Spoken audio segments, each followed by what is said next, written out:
Oi, gente bonita deste YouTube! Hoje vim falar sobre 4 livros de uma maneira um pouco mais organizada, não tão avulsa quanto eu falo todas as vezes que eu gravo um vídeo. Eu vou falar sobre esses 4 livros aqui, que são um dos meus livros favoritos. Eu tenho outros livros favoritos, mas esses vocês vão ver que tem coisas em comum. O que eu posso dizer que eles têm em comum? Entre eles, nada. Mas eles têm uma coisa que eles falam sobre um tema específico, que não é igual em nenhum deles, mas eles falam sobre um tema muito específico e fazem isso de uma forma que não faz você se arrepender de ter gastado uma semana da sua vida lendo ele. Por exemplo, ou mais ou menos, foda-se quanto tempo você demora pra ler. E cada um deles aborda uma palavra específica de maneiras assim que vão fazer muitas reflexões na sua pessoa. Então, se você gosta de livros com reflexões, porque eu descobri que eu gosto bastante, e eu estou me virando, né, a ler livros com definições agora, um pouco mais legais, assim, eu tô gostando. Esses livros com certeza vão ser de agrado para todos vocês. Enfim, eu vou começar falando. Vamos sobre um que eu não acabei de ler, porque senão, né? Vamos começar falando sobre A Vida Invisível de Ed La Rue. Um livro que eu tô desde o ano passado, essa merda, lendo esta porra. Tem um monte de vídeo meu falando que vai sair o vídeo, mas eu nunca terminava de ler. Pois tome, terminei. Terminei, tá bom? Terminei faz um tempo já, mas eu não fiz nenhum vídeo porque... Não.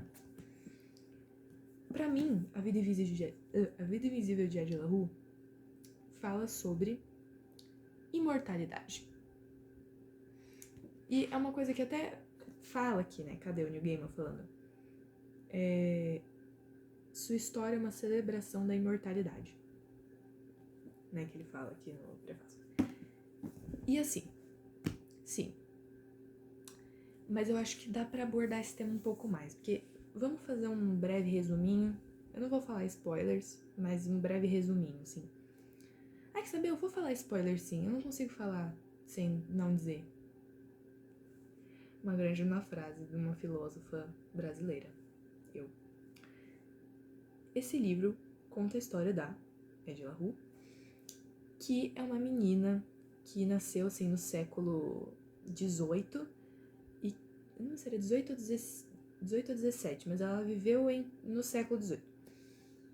E ela tinha uma vidinha normal, só que ela não queria se casar, ela queria viver a vida dela, enfim. E ela fez um pacto com um demônio, basicamente, para poder viver a vida dela. E assim, se eu puder falar uma coisa sobre, eu diria que ela mereceu. Tipo, tem muita nesse livro dela culpando o demônio pelo que acontece na vida dela, que é ele fez ela ser imortal.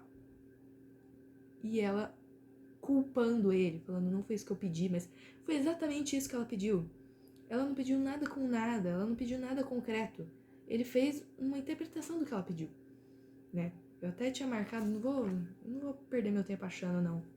O que ela pediu foi isso que ele deu. Ela pediu, eu quero ter tempo pra viver minha vida do jeito que eu quiser. E, além de fazer ela imortal, tem todo o negócio do livro da Vida Invisível de Ed La Rue. Que, se você quer ler, para agora esse vídeo. Não me ouça mais.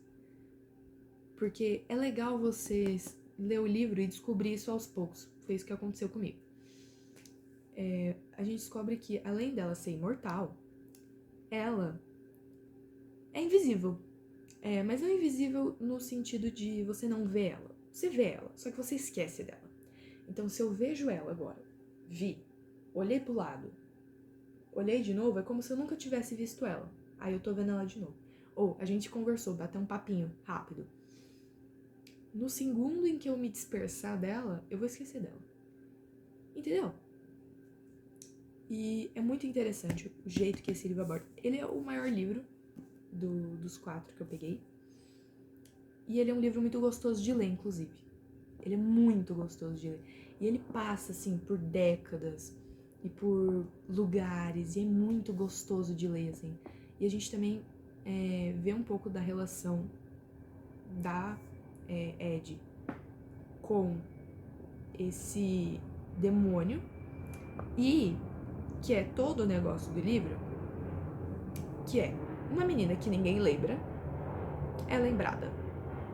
Porque tem um cara, que eu já esqueci o nome, acho que era Henry, que lembra dela. Depois a gente vai descobrir que ele também tinha um pacto com um demônio e os pactos dele se anulavam, assim, sabe? Tipo, ele queria... Enfim, não vou explicar isso, porque não é o que eu tô tentando explicar. Mas é uma coisa que vai começar a pegar na sua cabeça, porque a gente tem muita coisa sobre mortalidade nesse livro, né? E você vai começar a pensar sobre... E você começa a pensar sobre a vida dela e você fica, caraca, como é que... Porque ela era imortal, ela podia passar meses sem comer e ela continuava sobrevivendo. Ela ia sentir fome, só que ela ia sobreviver, mesmo morrendo de fome. E isso é muito triste, né? Imagina você morrer de frio e você não morrer, sabe? E ela, por mais que sofria tanto, ela passou por muitas fases, a gente percebe isso, ela continuava querendo viver. E quando ela encontra alguém pra amar, que é essa pessoa, que é o Harry, que é o cara que lembra dela, ela encontra um sossego. Não é muito sobre o romance em si, de, tipo, eles são feitos um pro outro. É um sossego pra ela, tipo, eu sou lembrada. E aí a gente tem todo o negócio dele escrevendo o que ela fala, porque ela não pode escrever. Porque como ela é esquecida, as pessoas não lembram o que ela escreve. Mas o que ele escreve, as pessoas lembram. Então, ele escreve a vida dela, pra ela. E eu acho isso muito bonito. E o sacrifício que ela faz no final por ele, eu acho incrível o que ela faz no final. De tipo, é isso, deu. Você pode viver sua vida, eu já vivi tudo que eu tinha pra viver. E você ainda tem muita coisa pra viver, basicamente.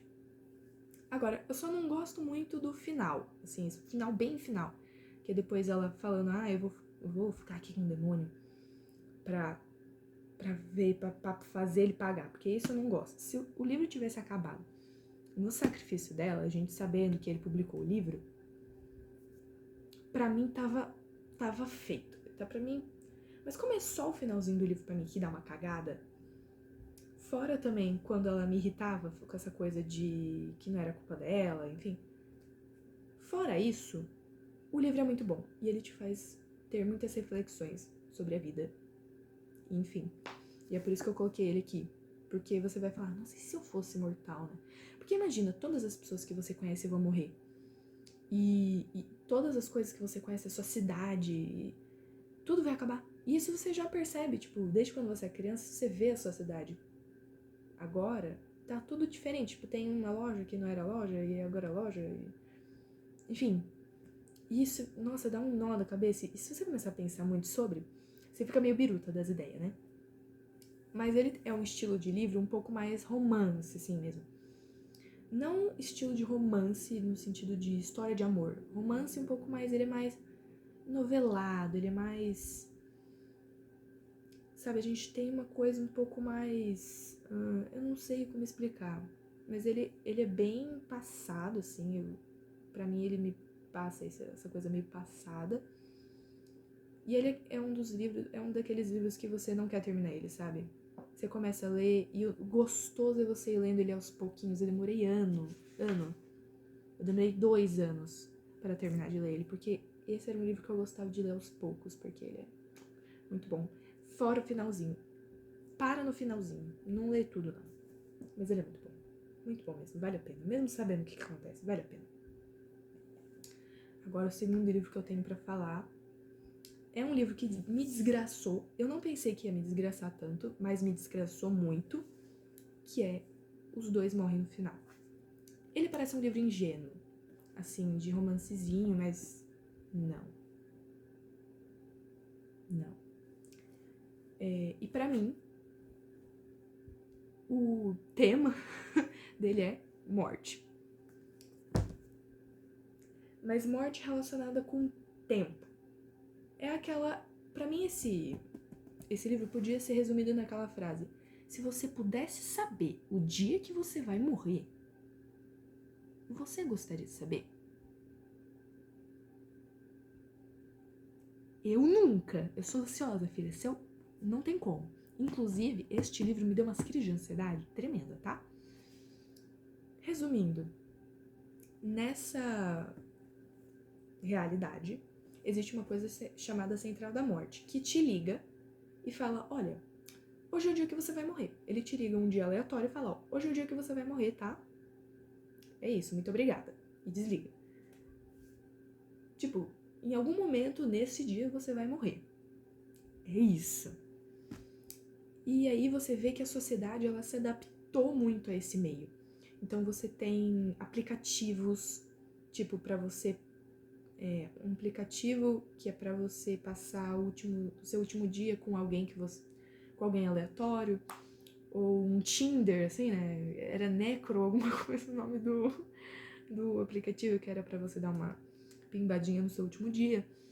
Enfim, aí tinha programas, assim, pra pessoas que estavam no último dia, você já era cadastrado, enfim. Você vê que a sociedade toda se adaptou a isso, né? E eu acho que essa realidade é um pouco mais explorada nos outros livros, que tem sequências, mas assim, eu não gostei nada das sequências, tá? Eu gosto desse livro apenas. Mas aí, a gente acompanha a história do Mateu e do Rufus, que são dois meninos, assim, dois caras, que descobrem que vão morrer naquele dia. E eles se encontram por causa daquele app que eu falei, que era o último amigo. E eles passam o último dia deles juntos e acabam se apaixonando nesse último dia deles. E eles morrem. Gente, não é spoiler. Tá literalmente no título. Os dois morrem no final. E aí, esse livro, ele é um show, assim... Ele é um espetáculo. Ele, a cada capítulo, ele é narrado ou pelo Rufus ou pelo Mateu, mas também tem outras pessoas que narram os capítulos, mas elas são narradas em terceira pessoa. Tipo, quando é um capítulo do Rufus, ele fala, tipo, eu acordei.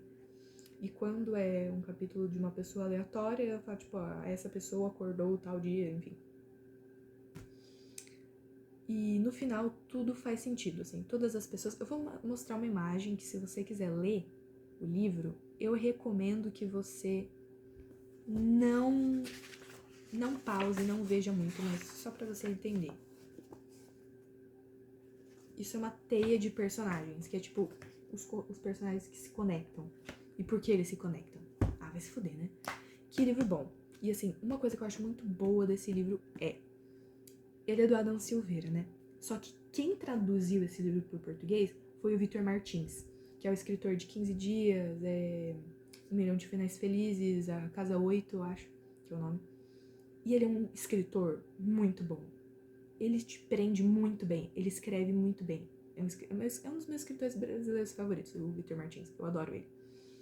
Não necessariamente os livros dele, mas a escrita dele é muito boa. Muito boa mesmo. Então, esse livro fica muito melhor. Ele tem umas 400 páginas, só que você lê ele em 4 dias, assim. É real muito bom. E você fica muito ansioso, assim. Eu não sei todo mundo, mas eu fiquei ansiosa pra um caralho. De assim, eu tive sonhos. Eu sonhei acho que umas 2 vezes que me ligaram. Tinha essa Central da Morte que falou que eu ia morrer naquele dia. E eu tive que lidar com as consequências de que eu ia morrer naquele dia. E foi foi horrível. Foi horrível. E assim, esse é um livro de chorar também, porque você acaba se apegando, né, aos personagens, e aí quando eles morrem, porque você fica, será que eles vão morrer mesmo? Mas será? Porque você fica, será que essa Central da Morte tá de brincadeira com a nossa cara? Ou não? Mas não, a gente descobre que eles morrem mesmo. E cara, o romance deles também é muito fofinho. Eu li mais pelo romance, né, naquela época. Mas hoje eu me lembro muito mais de toda a construção do livro, de toda essa coisa de morte, enfim, do que o próprio relacionamento deles, que eu acho que é muito mais olha as coisas que a gente podia fazer, que a gente percebe que a gente só percebe que podia fazer quando a gente percebe que não tem mais jeito, que não tem mais volta. Sabe? É isso que eu sinto. Mas se você quer um livro pra desgraçar tua alma, pra você chorar, pra você ter crise de ansiedade, é esse livro aqui. Mas ele é muito bom. É assim, um livro muito bom mesmo. Que assim, só de eu falar me dá vontade de reler. Só pra você ter uma ideia. Tá bom? Só pra você ter uma ideia. O próximo livro, esse é documentado a minha crise. Que é assim que se perde a Guerra do Tempo. Que foi o primeiro vídeo do canal. Que é esperava romancezinho, recebi crise existencial. É isso, sabe? Esse livro é ótimo. E pra mim ele fala sobre o tempo. De uma forma muito poética, inclusive. Porque ele é escrito de uma forma poética do caralho. Resumão da coisa. Se você quiser saber mais, vai ver meu primeiro vídeo. Mas assim, você não vai entender muita coisa, porque eu tô literalmente surtando. Mas agora mais sobra explicando ele. A gente tá num momento apocalíptico da sociedade, assim. Onde você só tem duas bases, assim, gente. Acho que não é base. A gente tem duas frentes se confrontando. A gente tem o jardim e a agência. O jardim são... Porque eles não são mais pessoas, né? São criaturas que são... Qual é o nome disso? Orgânicas. E a agência é de criaturas meio robóticas, né? Uma coisa meio ciborgue, assim. E aí a gente tem essa coisa, né, da equipe azul, que é a do jardim, e a equipe vermelha, que é da agência, que é a blue e a red, né, essa coisa. E a gente tem as duas melhores, assim, criaturas, né, não são pessoas, dessa agência, que são a blue e a red. Esse é o nome delas. E elas se confrontam. Tá rolando uma guerra, como eu disse, entre essas duas frentes, assim, num motivo que a gente não descobre no livro, mas tá tendo essa guerra. E que pra resolver essa guerra, as duas frentes, elas voltam no tempo e resolvem coisas pequenas que vão fazer alguma mudança no futuro. É muito parecido com aquele livro O Fim da Eternidade, alguma coisa assim. Tem uma coisa parecida. De que, tipo, pra resolver uma coisa que tá acontecendo aqui, eu vou voltar no tempo pra mudar uma coisa simples. Mas como elas são umas criaturas, então às vezes a coisa simples é ser esposa desse cara. Tipo, pro resto da minha vida. Então da minha vida, porque elas são criaturas, sabe? Então, tipo, elas têm que fazer todo o teatrinho de conhecer o cara, de se apaixonar pelo cara, de dar umas informações pro cara passar pra outra coisa. E viver o resto da vida naquela realidade, entendeu? Até voltar depois do tempo. Elas vivem no passado, entendeu? E é nessa de viver no passado que elas se encontram.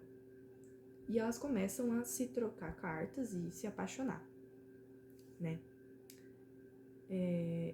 Ele é um livro que faz te questionar, é uma coisa meio viagem do tempo, né? Então ele faz você questionar essa coisa do tempo. Não tanto na sua vida, mas no livro, assim. Tanto que eu tive aquela crise, porque é um livro muito bonito, assim. Ele é escrito de uma forma muito bonita. E ele também, como é que fala isso? Ele entrega. Ele é curtinho, assim, quase um conto, mas ele entrega. E assim, a cada capítulo a gente intercala qual é a vida que elas estão agora, elas encontrando a carta, e aí o outro capítulo é a carta. E aí a outra encontrando a carta. E assim se vai até o finalzinho do livro, que a gente tem todo o desdobramento lá da Red salvando a Blue, que isso fez essa... É um livro de romance também. Se você for parar pra pensar, todos os livros que eu tô citando aqui tem um romance. Só que o romance em si, ele não é a face principal. Pelo menos pra mim, não é a face principal. Este talvez seja bem sobre o romance delas, assim. Eu acho que pode-se dizer que é um Romeu e Julieta versão futurística, ficção científica, cyberpunk. Muito bom mesmo. E poético. A escrita dele é bem difícil, mesmo. Pra mim, assim, bem difícil. Mas ele é muito bonito. Sabe, aquele livro bonito. E eu amo cartas, então só de ter cartas pra mim foi te dá uma atenção, você sente a tensão delas, assim, é muito gostoso esse livro. E ele conversa muito sobre essa coisa do tempo, da viagem no tempo, você fica meio assim, né? Mas eu acho que eu não sei se foi até uma boa ideia eu ter trazido ele, porque ele não tem pra mim o peso que os outros têm, de te fazer questionar sobre a sua vida, sabe, assim, a coisa em si. Eu acho que pode fazer você questionar o tempo e viagem no tempo, o que é tempo em si, mas deve ter livros melhores pra falar disso. Mas é que eu não tenho tanto repertório assim. Mas enfim, isso nos leva para o último livro, que é um livro que eu terminei hoje, inclusive, que é A Curva do Sonho, que vamos tirar um momento para uma salva de palmas para esse livro, porque ele é genial. Para mim a palavra dele é sonho, claro. A gente entende muito mais sobre o que é sonho, os estágios do sono, mas acho que não mais. E ainda mais com uma fantasia científica muito foda, ficção científica muito foda. A gente tem um personagem, que é o War. O War, ele tem sonhos, e esses sonhos viram realidade. Mas realidade num sentido assim. Eu vou dar um exemplo que eu já ouvi, que é: se ele sonha que o céu é rosa, quando ele acorda, todas as pessoas têm em mente que o céu é rosa. Então, o céu nunca foi azul. O céu sempre foi rosa, entendeu? Então, se ele sonha que alguém morreu ontem, quando ele acorda, essa pessoa morreu ontem, sabe? Todo mundo tem essa lembrança, sabe? E a gente acompanha esse cara, que tem isso. Só que por ele ser um cara muito direito, ele não quer ter isso. Então ele começa a se entupir de remédio pra inibir sonho, pra ele dormir sem sonho. Só que isso acaba fazendo ele pirar um pouquinho, né, viciado, dá um tango-mango nele. E ele precisa fazer uma terapia obrigatória com um cara, o Dr. Harber, que a princípio é um cientista muito bom, mas que com o tempo eu acho que ele se corrompe pelo poder desses sonhos efetivos. Porque esse médico, ele inventa uma máquina, ele é um cientista, né, um psicólogo cientista. Ele inventa uma máquina que consegue colocar o Or ou qualquer pessoa num estágio de sono específico. E aí eles descobrem que ele tem esse sonho num estágio específico, e aí eles começam a usar essa terapia. Só que, obviamente, as coisas, né? Porque o Dr. Haber induz ele por hipnoterapia, né? Então ele vai lá e faz sugestão hipnótica do que ele tem que sonhar. Só que como é o inconsciente do Or que tá respondendo, ele não faz as coisas do jeito que o Harber pede. Então, se o Harber pede pro Or sonhar com um lugar, um mundo onde não tenha tanta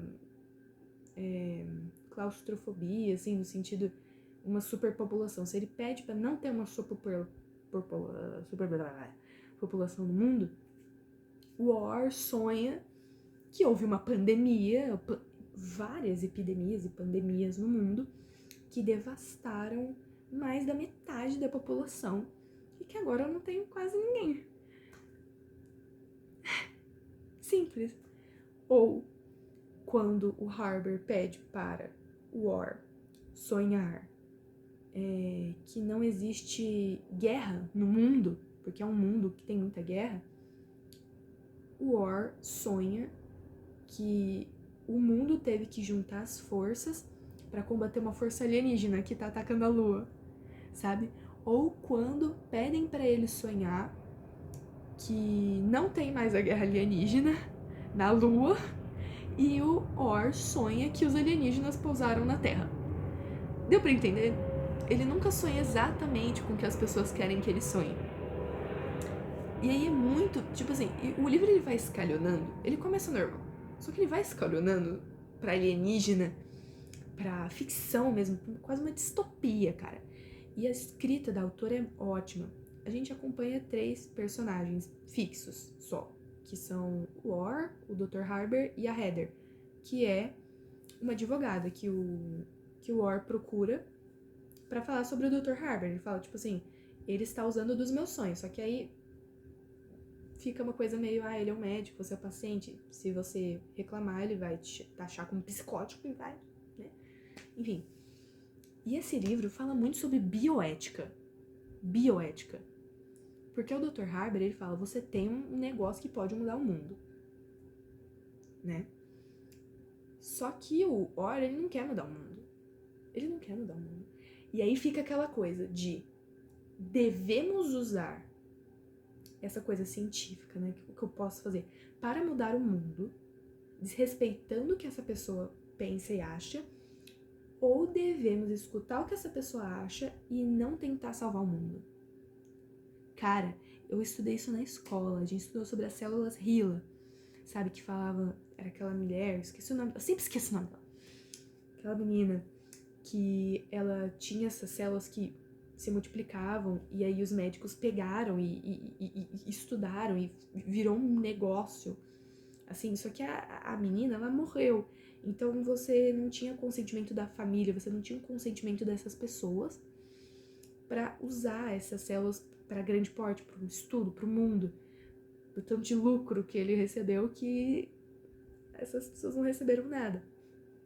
Só que vira um negócio muito de ética, de tipo, a gente deve abrir mão dessas pessoas para ajudar o mundo, ou a gente ajuda o mundo, a gente não ajuda o mundo, mas ouve umas pessoas, sabe? E é muito legal o jeito que ele explora aqui esse livro. Porque a gente vê que o Dr. Harber, ele, por mais de ser esse vilão, assim, ele parece ser, em certo ponto, assim, ser esse vilão, a gente vê que ele é só mais uma pessoa que tá ludibriada pelo poder, que ele é essa pessoa que ele quer o mundo, sabe? Mas o Or, que é um personagem muito legal pra dito se não houvesse, eu achei ele um personagem ótimo, que é aquele normal, assim, ele tá sempre no meio das pesquisas, sabe? Porque ele é o normal. A gente vê ele meio impotente com a própria vida, mas até visto como um pouco fraco, mas que na verdade é muito forte por dentro, sabe? Que tem essa conexão com o mundo ao redor dele, porque afinal foi ele que criou esse mundo. Olha que doido. E este livro, ele virou um dos meus livros favoritos. 100%. Adoro este livro. Mas é demais. É isso, meus queridos. Nossa, eu tô falando até como gente agora, né? Não sei, vai que cresci. Não sei. Quem sabe ainda sou uma garotinha, esperando o ônibus da escola sozinha. Mas ademais é isso. Eu quis falar sobre esses livros e dizer que eu quero ler muitos mais livros deste tipo aqui. Se alguém tiver alguma indicação, estou aberta. E essas são as minhas indicações para vocês, para o mundo em geral. Mas é isso. Espero que todos estejam bem. Beijo. Tchau. Boa noite. Eu não falei boa noite no começo, enfim. Beijo.